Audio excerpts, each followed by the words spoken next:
Bueno, ¿cómo están? Bienvenidos de nuevo a esto que se llama Así de Plata y estamos acá en nuestro estudio, segunda vez que lo entrevistamos presencialmente al señor Jorge Altamira. ¿Cómo va, Jorge? ¿Qué tal? ¿Cómo están ustedes? Gracias por la invitación. No, contentos de que estés. Perdón la demora, que pues bueno, se nos desfasó un poco el programa, pero bueno, hoy tuvimos a Aníbal Ibarra, ahora Yamil Santoro, ahora vos. La verdad que venimos así amplio el abanico a full, de amplio. sí.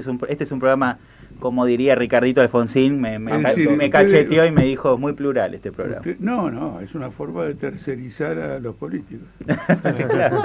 En lugar de leer el diario, estudiar y qué sé yo, hacen un machete con lo que dicen los que vienen a entrevistarlos. Perfecto. Pero bueno, Jorge, primero te voy a preguntar sobre la izquierda, movimiento que bueno, ahora lo está encabezando. Yo sé que vos tenés tu otro partido y demás, que es Política Obrera, ¿no? Si no me equivoco. Pero bueno, vos supiste liderar la izquierda que gobierna, ¿no? Y Bregman, Del Caño, Romina del Pla. Bueno, armaron coaliciones, ¿no? Sí. Es medio complejo el entramado de la izquierda a veces, pero bueno, es una coalición de partidos. Pero ¿cómo ves hoy esa izquierda?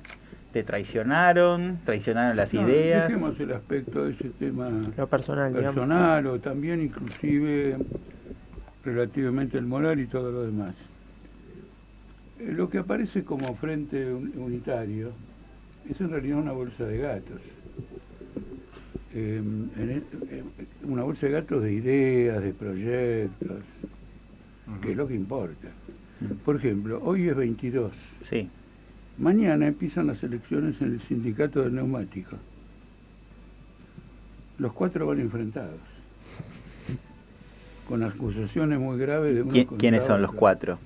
MST, PTS, Partido Obrero, Izquierda Socialista. O sea, son una alianza a nivel nacional, pero dentro de esas cosas están enfrentados los 4. No se trata de entre esas cosas. Se trata de que en el campo del movimiento obrero al cual está integrada la izquierda, no hay un proyecto común, hay mucha división. sino hay una disputa violenta por acaparar un sindicato.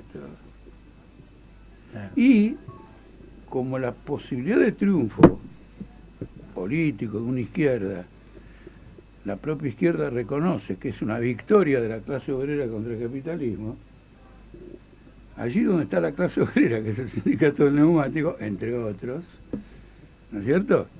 No hay un trabajo común de concientización, organización, politización.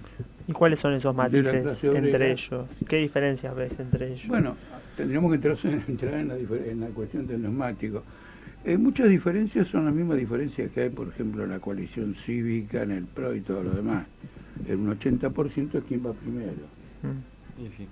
Y ese tema revela que no son socialistas, porque el problema del programa, de la perspectiva, es el tema que debe dominar, por un lado, el debate político y la homogeneidad en las tareas políticas que corresponden a una situación concreta.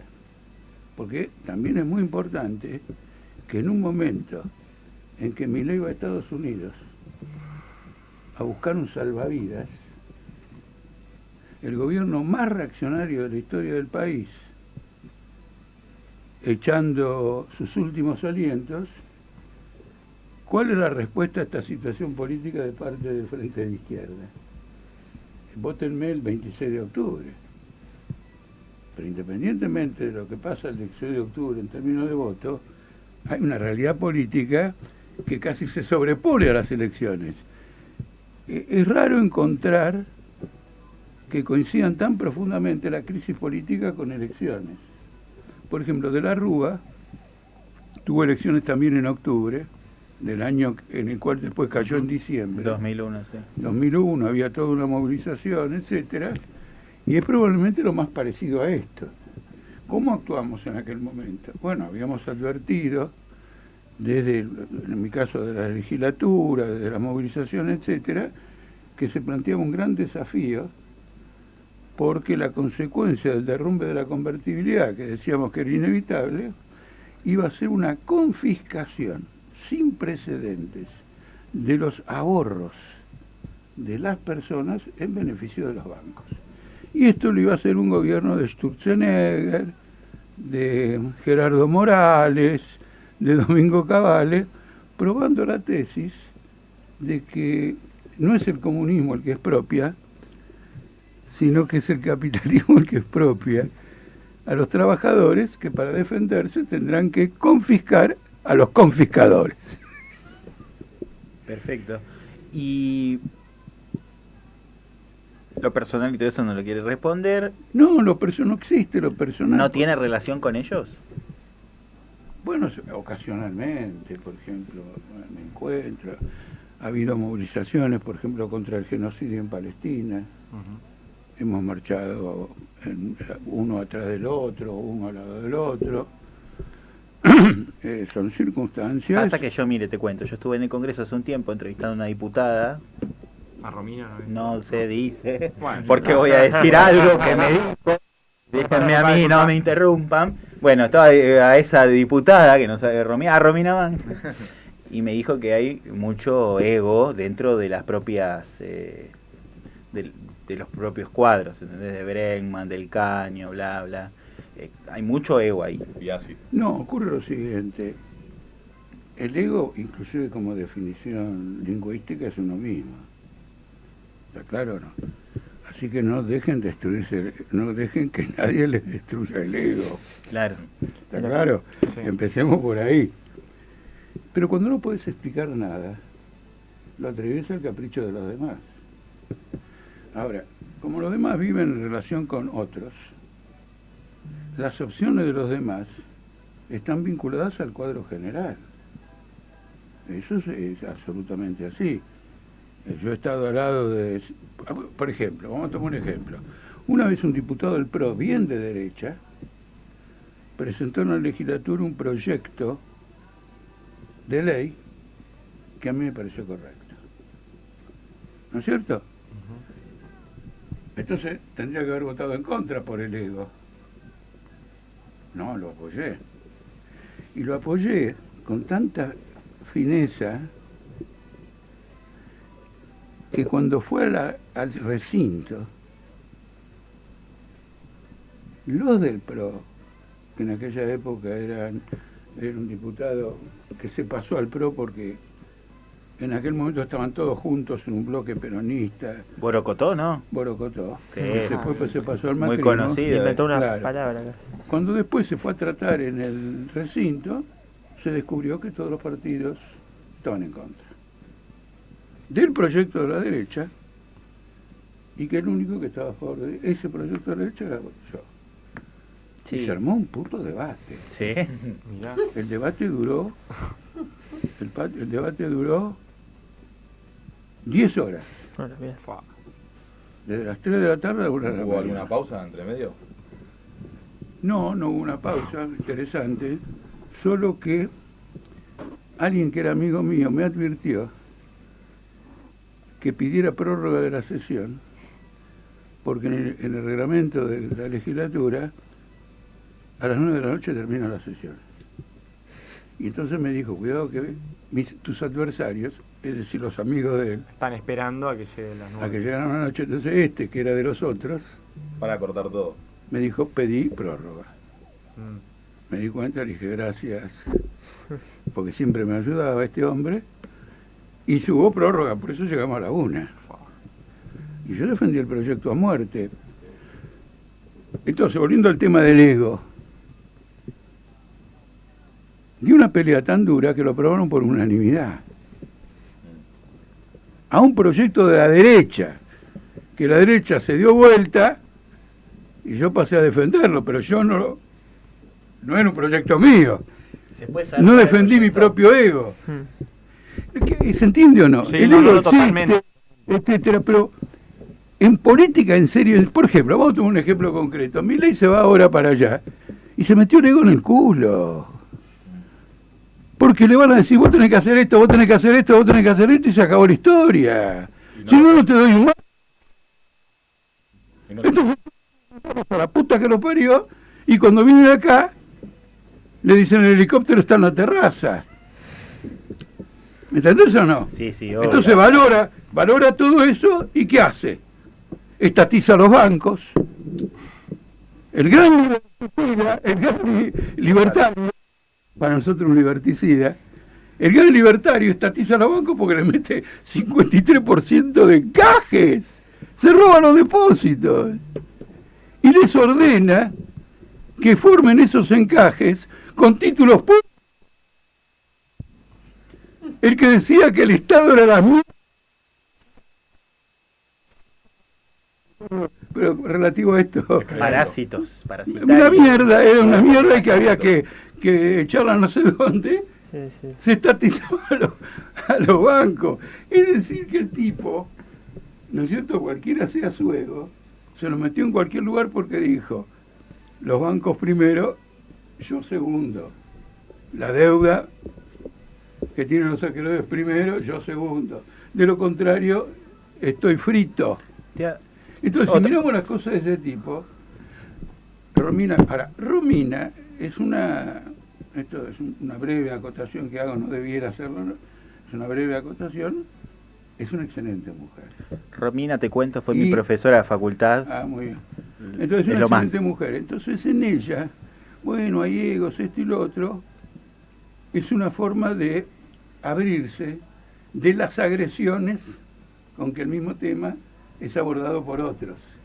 Yo por Romina tengo debilidad, pues fue mi profesora de facultad, fui tan buen alumno que promocioné con ella, pero sacando a Romina, que yo tengo una buena relación y este programa también, nuestra relación con muchos políticos de izquierda, que los hemos entrevistado todos, menos a Bregman porque no se puede, es muy difícil, pero siempre es de mucha tensión. Uno le hace una pregunta a Biasi y Del Caño, los tuvimos a los dos.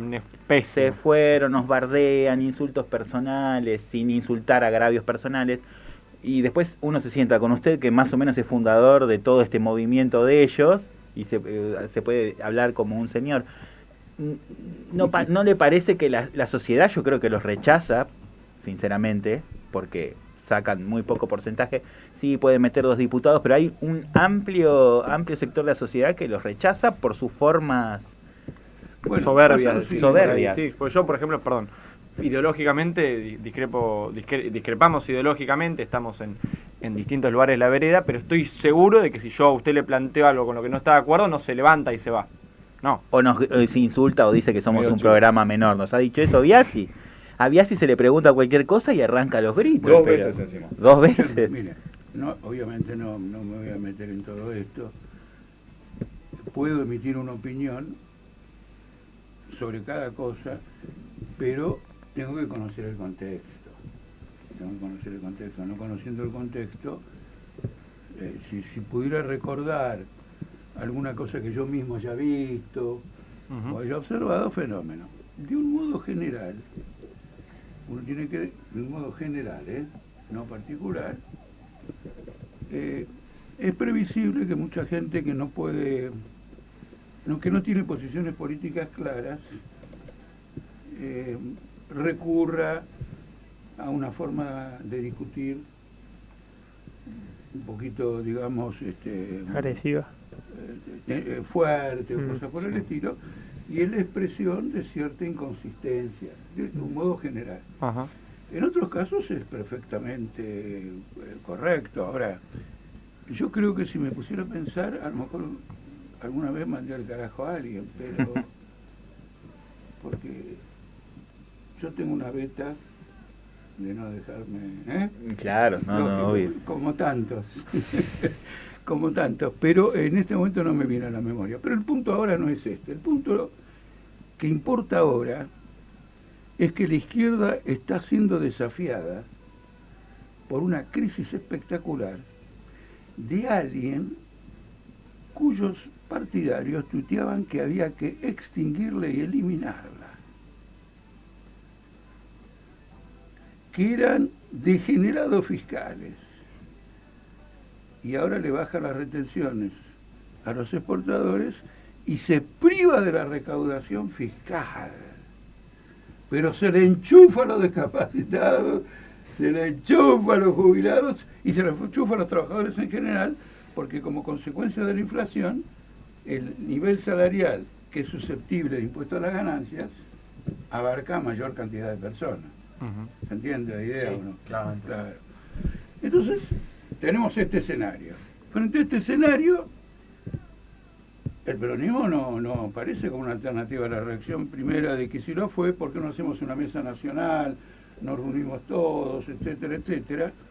Y lo que es más interesante, no solo aplicó en la provincia un duro ajuste, los docentes del SUTEBA están muy mal, el personal de la salud está muy mal y así de seguido, y el otro día reivindicó, tenemos superávit fiscal. Ahora vos te das cuenta que el problema del superávit fiscal es como si dice, una cortina de humo, porque puede estar bueno, puede estar malo, pero hay que ver quién está haciendo para que haya superávit fiscal. Les cuento lo siguiente, si ustedes miran el diario Financial Times de hoy, le dedica a una cosa aparentemente menor casi toda la tapa. Uno de los hombres más ricos del mundo, creo que el número 4, de producto de lujo francés, hizo declaraciones violentísimas contra un impuesto a los grandes beneficios que podría ayudar a resolver la crisis presupuestaria de Francia. Y que Macron quiere que la paguen los trabajadores, los jubilados y todo lo demás. El tipo se mandó un ataque violentísimo.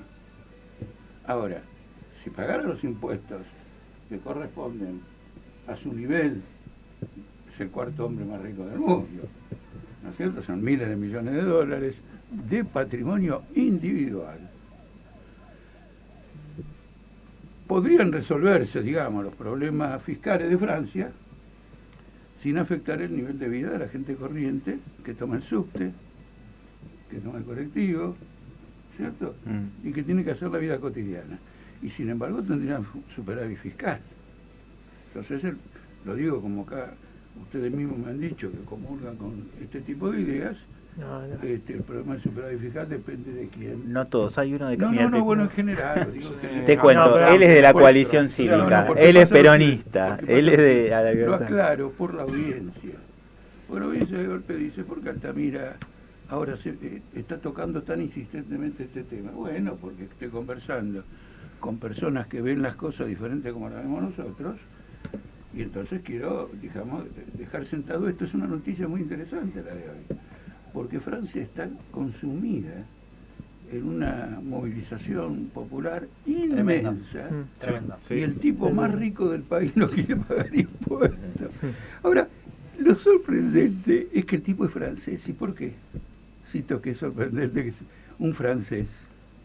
Porque por eso mismo, por lo mismo que él está negándose a hacer, cayó la monarquía en Francia. Sí, igual ahí hay un pequeño detalle que es el de la globalización. Digamos, hoy por hoy un empresario puede trasladar su fortuna a una isla, a un paraíso fiscal en media hora. Entonces Brillante. por ahí no lo veo ni como algo bueno ni como algo malo. Lo veo como, Puedo decir como que a veces los estados ante esta avanzada de ciertos sectores están más condicionados por este contexto global. Decís. No, a ver, lo que digo sobre todo es desde el sector empresarial, Sí. Muchos empresarios frente a estas subas de impuestos se van del país. Le ponen Punto. sede fiscal. Entonces, ¿cómo se llama? Es mejor tenerlos en casa que se vayan. Y tal vez a veces no te conviene aumentar los impuestos, porque Claro, si y no... te digo algo más. Casi es un ataque a la clase obrera meter los impuestos a los ricos. Claro. Imagínate el tipo, ¿qué tiene? ¿Tiene 100 mil millones de dólares Sí. en el bolsillo? No, lo tiene en acciones, Sí. lo tiene en inversiones, lo tiene y lo otro. Si paga impuestos tiene que vender. Si vende las acciones, caen las acciones. Sí. Si cae la bolsa, es una crisis financiera. Sí. Hagamos todo. Uy, no, por favor, una manifestación para que los ricos no paguen impuestos. Vos te das cuenta que llevando el razonamiento al final, un razonamiento lógico, Sí. yo aporté a tu razonamiento, contribuí al enfoque tuyo, lo llevas hasta el final y caes en el absurdo. Porque el absurdo consiste que la humanidad se tiene que sacrificar para que los ricos sean cada vez más ricos, ¿no es cierto? No abandonen su riqueza, reinen de por vida y nosotros seamos los esclavos. Es decir, que el problema es la organización del régimen social. Claro, pero ahí yo le hago una ¿Entienden? observación. El problema es el capitalismo. Está bien, pero acá estamos... Porque está organizado de tal manera que yéndose a Suiza o a Ginebra, yéndose a Caimán, Ujú. por un lado, o obligado a vender una acción, o todo va, sonamos todos. Quiere decir que es un régimen internamente violento y contradictorio, incompatible con la organización social en su conjunto. Ahí le hago una... No, esperen, Sí. porque acá estamos... No, quiero olvidarme de esto porque me olvido. Acá hablamos de un privado. Usted hacía recién la comparación y, bueno, el rey era el Estado en ese momento, o parte del Estado. Ahora estamos hablando de un privado que podría o no hacer lo que quiere con lo suyo. No, porque pasa lo siguiente. En realidad no fue precisamente el rey, como de costumbre fue No, el ministro de Finanzas. ¿No es cierto? Que no podía cobrar impuestos porque vivía en un régimen feudal. Y el régimen feudal se caracteriza por la inmovilidad, digamos, de los activos. Gracias al régimen capitalista, las cosas se compran y se venden, no son eternamente de alguien, el trabajo es asalariado, va y viene, se cobra en dinero, no en especies, como en un régimen feudal. Entonces, el régimen estaba haciendo crack, ¿cómo se dice? Bueno, Se resquebrajaba. ahí está la palabra correcta.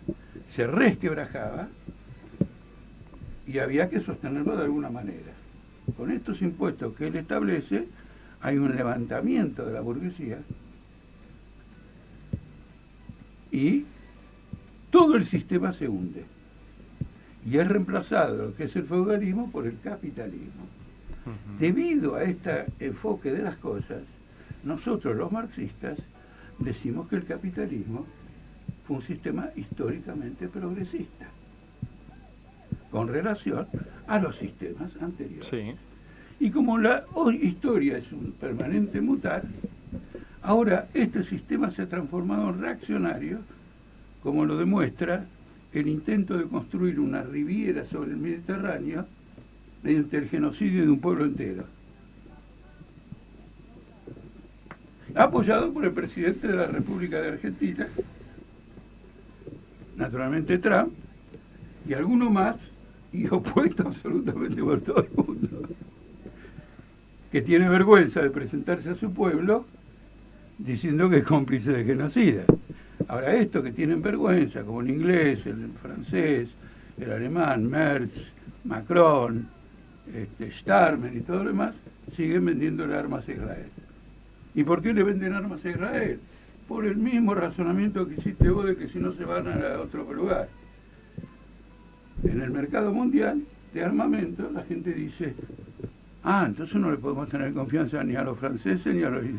Porque si mañana tenemos una crisis política, nos interrumpe el abastecimiento de armas, de respuesta y todo lo demás. No, tenemos que mantener negocios con aquellos que son fascistas hasta el final y ante un genocidio no se conmueven y mantienen el comercio de armas. ¿Ven el razonamiento? Es el mismo razonamiento. Igual la cuestión es, vos no ves que lo que, en parte tomando lo que él decía, con matices, estos cambios en el mundo dificultan justamente la posibilidad de, por ejemplo, una revolución socialista. O sea, cambió mucho el mundo, cambió incluso la composición de las clases sociales, incluso hay una cuestión casi en la subjetividad de las personas que mutó mucho en esta época. Ahora hay una visión mucho más incluso individualista, ¿viste? Se rompió esta idea de la clase obrera como algo más uniforme, que nunca lo fue todo. Sí. ¿Estos cambios no ves que dificultan eso? Entramos en otro tema. Quiero decirlo claramente, porque no podemos discutir esto como continuidad de lo que estamos hablando. No es exactamente lo mismo. Estamos hablando, la conclusión es clara y todo lo demás. Sobre esto que vos estás señalando ahora, el fenómeno más significativo es el siguiente. Una cosa que llama mucho la atención es cómo se ha achicado la pirámide arriba, con gente como Mas y otros nombres que no retengo, porque no hay Besos, Mas, Bezos, Bill Gates, Zuckerberg, que es el de Facebook. Zuckerberg, Bill y Gates. otros etcétera, que sumados a cierto punto tienen la mitad del Producto Bruto Mundial. Con lo cual, hemos llegado casi al socialismo. Porque todos estamos como el culo frente a una minoría. No hay que pelearse con 10 millones de capitalistas, como eran las revoluciones pasadas. ¿Se entiende? En segundo lugar, la tecnología es una parte decisiva del socialismo. Porque la gran dificultad que había en países como Rusia es que Rusia era un semifeudal. Bueno, pero también eso fue lo que permitió que la revolución avanzara. Porque esa misma revolución se hizo en otros países de otra forma, hasta demográfica, te diría, y otra estructura productiva. y geográfica, y no funcionó. No. Entonces completemos el razonamiento tuyo. Fíjate, una forma de discrepar con vos, que es tomar tu razonamiento hasta el final. El gran atraso de Rusia favorece la revolución, no es solo el gran atraso. En un mundo donde 110 millones de campesinos vivían de carreta y de nada, en las grandes capitales Rusia tenía la industria más concentrada del mundo, más que en Estados Unidos. Es decir, Rusia tenía la peculiaridad de ser la más atrasada y la más avanzada. ¿Por qué? Porque es lógico, el capitalismo se desarrollaba en el mundo, también se metió en Rusia. Fue incapaz de remover el atraso de Rusia, como lo hizo en Francia, lo hizo en Inglaterra un siglo antes, que removió el atraso y se transformaron en grandes potencias y se hizo la revolución. Muy bien. Pero esa revolución se encontró ante una pared infinita, que con ese nivel de atraso, si no lograba que el socialismo se expandiera a los países con un alto nivel de civilización, no tenía porvenir. Y eso los revolucionarios rusos lo sabían desde mucho antes de hacer la revolución. Por eso planteaban la revolución constante y, Sí, y y es cierto que... permanente, que no, Permanente. la palabra permanente en castellano, no sé en otros idiomas, tiene una connotación que es la que le diste vos recién, constante. Conservadora No, también. se trata de pasar conscientemente y no inconscientemente de una etapa a otra más avanzada a partir de los progresos de la etapa anterior. Entonces, lo que en la historia llevó, suponete, 200 años o 300 años, se puede condensar en 50 años.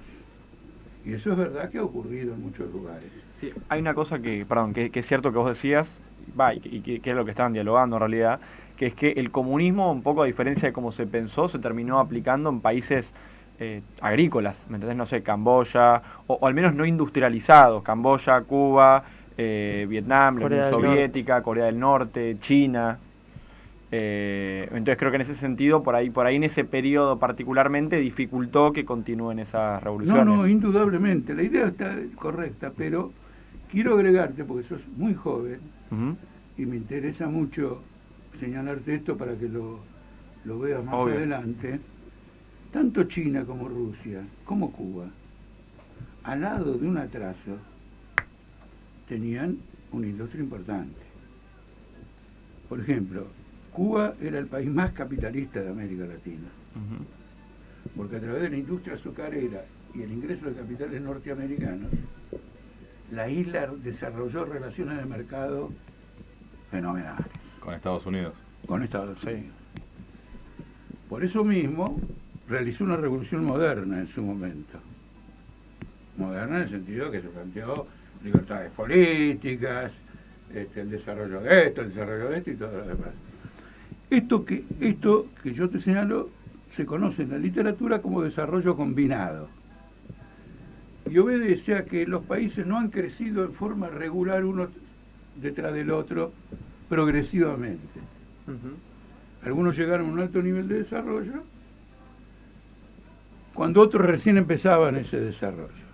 Y esto creó una unidad que hace que, en definitiva, la teoría de la evolución permanente ya no es como una revolución en un país atrasado puede alcanzar estadios más desarrollados, sino cómo se conecta el proceso revolucionario en el mundo entero para que el establecimiento del socialismo sea mundial.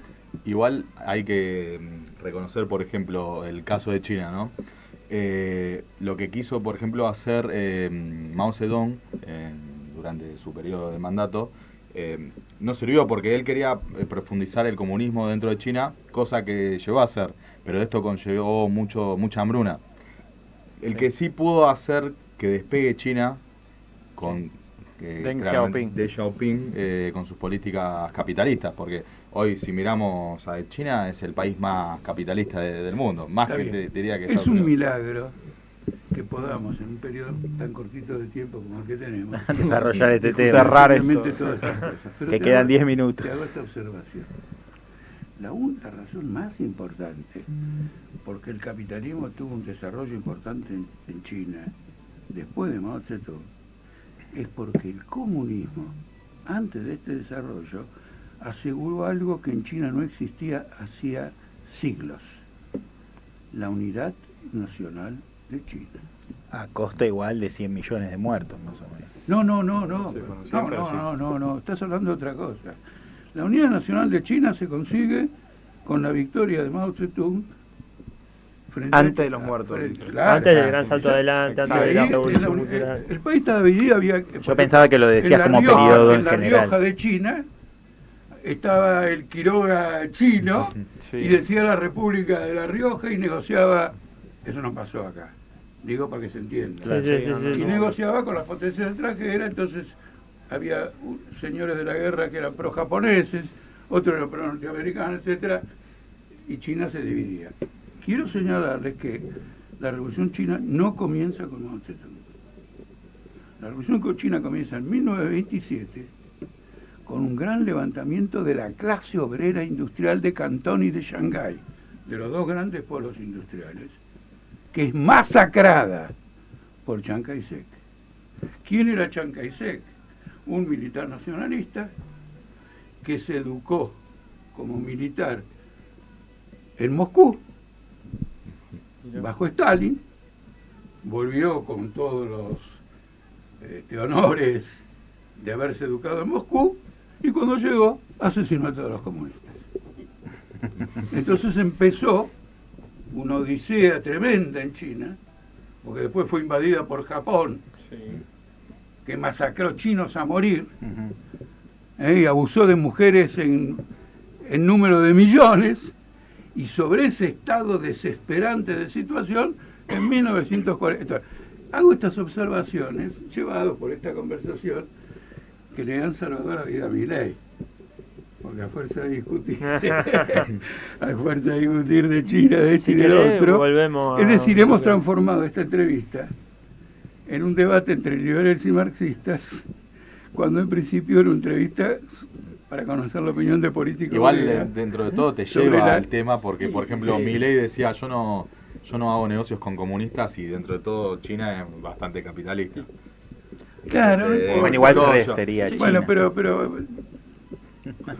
Te Milei- tengo una Te lleva al tema. Sí, una pregunta. No, no. Ya que estamos hablando de eso y del rol de China, ¿qué opinás y si crees que tuvo relevancia en la China actual y el modelo chino el rol de Henry Kissinger y si crees que tuvo influencia?